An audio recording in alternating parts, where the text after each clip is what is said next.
பல வருடங்களுக்கு முன்னாடி காஞ்சிபுரம் பக்கம் ஒரு சின்ன கிராமம். அந்த ஊர்ல பாலன்னு ஒரு குயவன். மண்பானை செய்வதே அவனோட வாழ்க்கை. அவன் பணக்காரன் இல்லை. ஆனா ஒரு பழக்கம் இருந்தது. பானை சுழலும், சக்கரம் சுத்தும் போதெல்லாம் மனசுக்குள்ள நமசிவாய நமசிவாயன்னு சொல்வார். ஒரு நாள் வெயில் அதிகம். மண் உலர்ந்து எதுவுமே சரியா வரல. அந்த நாள் ஒரு பானை கூட நன்றாக அமையல. மனசு நொறுங்கி மாலை நேரம் சிவன் கோயிலுக்கு போனான். அங்கே நின்னு அவன் கேட்டது ஒண்ணே, அப்பா, என் கையில திறமை இல்லைன்னா கூட என் நம்பிக்கையை மட்டும் கைவிடாதே. அன்றிரவு கனவுல ஒரு முதியவர் வந்தார். கையில் குச்சி, நெற்றில விபூதி. அவர் சொன்னாரு, பாலா, நாளைக்கு பானை செய்யற முன்னாடி உன் கைகளை தண்ணியில கழுவு.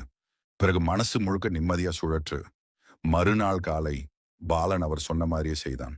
அந்த நாள் மண் மென்மையா, பானைகள் நேர்த்தியா, ஒரு பானையும் உடையல. ஊர்ல எல்லாரும் அவன் பானையை தேடி வந்தாங்க. பாலன் கோயிலுக்கு போய் விளக்கு ஏத்தினான். அந்த நேரம் அவனுக்கு ஒரு உண்மை புரிஞ்சது. சிவன் அப்பா பெரிய அற்புதங்கள் காட்ட எப்போதும் வெளிப்பட மாட்டார்.